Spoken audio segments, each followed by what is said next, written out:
Shalom saudara, saya Uncle Mandil. Uncle Mandil ini adalah seorang sarjana pendidikan agama Kristen, seorang Kristen yang imannya bersumber dari Kristus dan yang mengarah kepada Kristus. Satu pertanyaan datang kepada saya.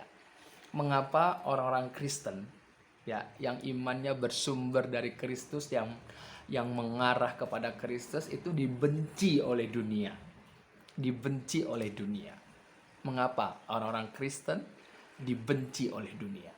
Jadi ini pertanyaan sekaligus juga sebagai jawaban, jawaban yang saya beri melalui video saya ini. Dengar baik-baik saudara, dengar baik-baik. Buka hatimu, buka pasang telingamu, dengarkan firman Tuhan. Mengapa orang Kristen, orang yang imannya bersumber dari Kristus dan yang mengarah kepada Kristus itu dibenci oleh dunia? Mengapa? Kalau kita lihat, kenapa orang membenci Kristus? Kenapa orang membenci Kristus? Kita beranjak dulu dari Mazmur pasal 100. Coba kita buka Mazmur pasal 105 ya. Mazmur pasal 105. Buka dulu Alkitabmu. Mazmur pasal 105 ayat yang ke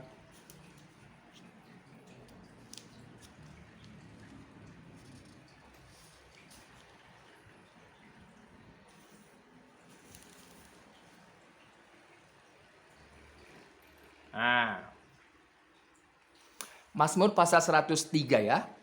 Mazmur pasal 103 ayat yang ke-19 dulu.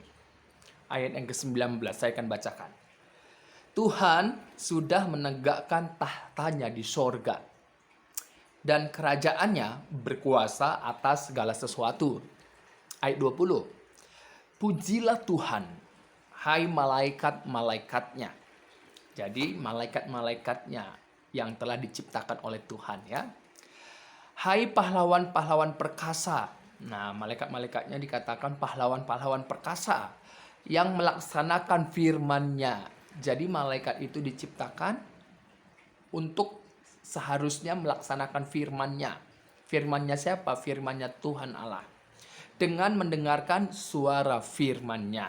Nah, jadi malaikat-malaikat itu diciptakan untuk seharusnya melaksanakan firman-Nya dan mendengarkan suaranya, suara Tuhan Allah yang telah menciptakan mereka.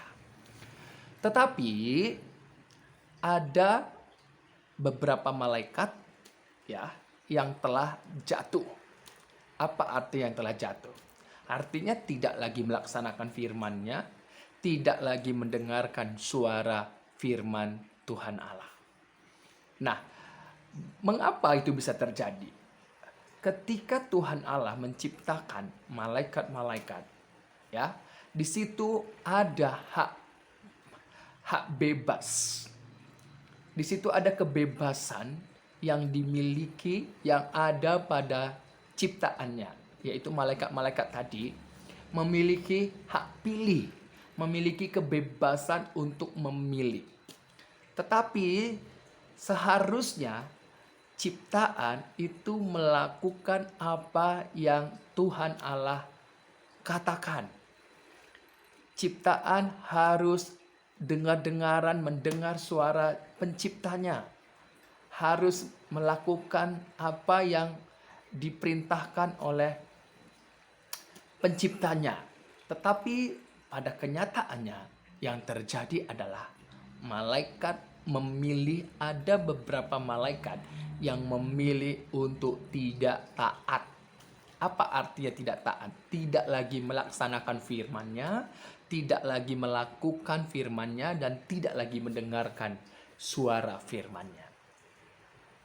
Dan di dalam Yesaya pasal 14 ayat 12, kalau kita lihat gambaran di mana kejatuhan dari Raja Babel, itu juga menggambarkan di mana kejatuhan dari malaikat itu. Kegagalan malaikat itu. Dan Yesus Kristus melihat di dalam Lukas pasal 10, kalau kita lihat di sana, aku melihat iblis telah jatuh seperti kilat dari langit. Saudara, jadi Yesus dalam keilahiannya sebagai firman Tuhan Allah melihat iblis, melihat malaikat jatuh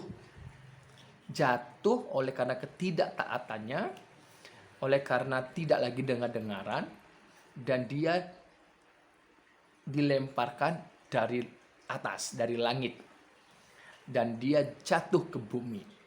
Saudara, inilah yang digambarkan, inilah yang dikatakan oleh Yesus. Aku melihat iblis, ya, yang jatuh itu adalah malaikat. Kenapa disebut iblis? Seperti kilat.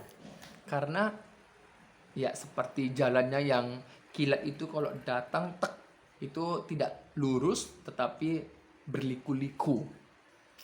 Iblis semenjak, kalau kita lihat ketika dia jatuh dan di Taman Eden, dia menggunakan ular untuk menggoda. Dia menggunakan ular untuk menggoda. Ular jalannya, begitulah trik dari malaikat yang telah jatuh, yang memiliki, yang menjadi energi negatif, energi jahat, ya,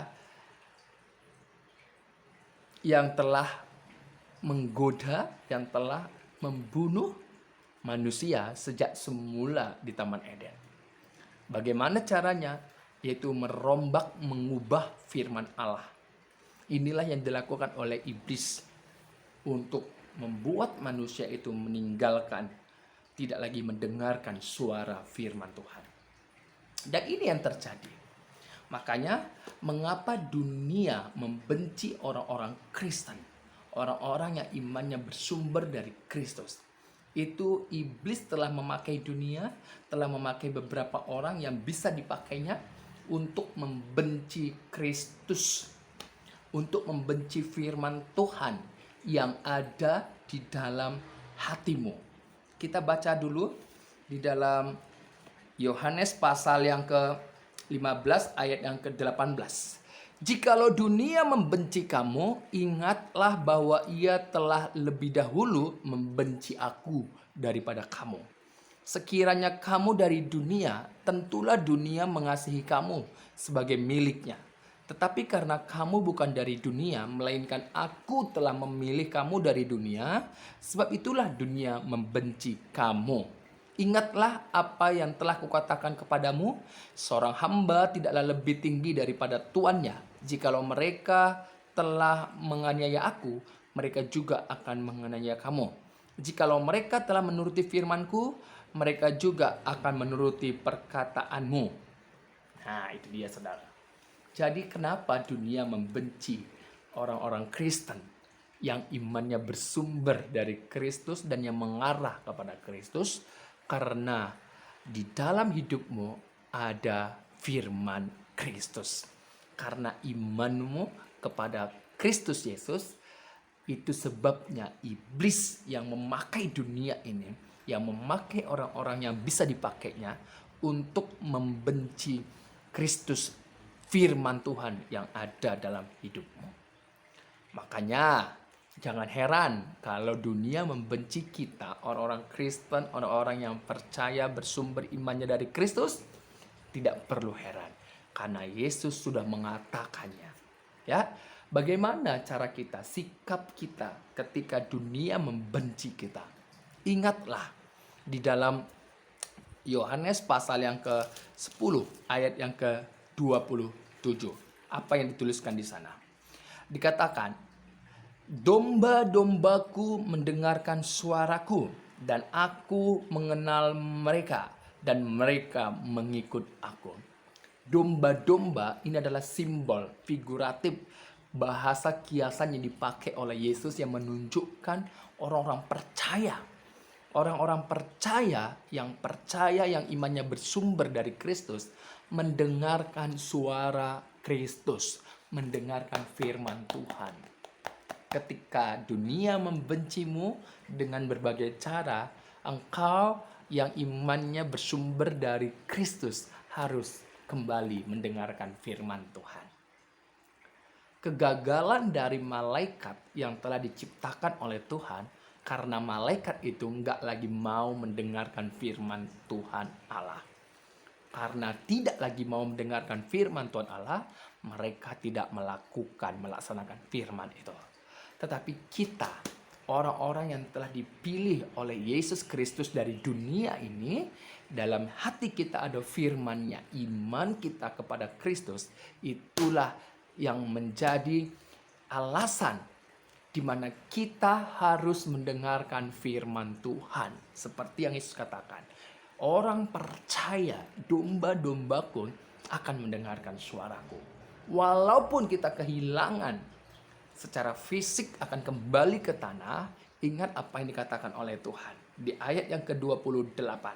Dan aku memberikan hidup yang kekal kepada mereka dan mereka pasti tidak akan binasa sampai selama-lamanya.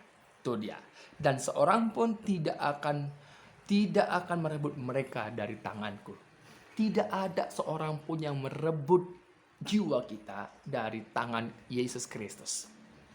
Imanmu membuat engkau memiliki hidup kekal selama-lamanya oleh karena Kristus yang ada dalam hidupmu.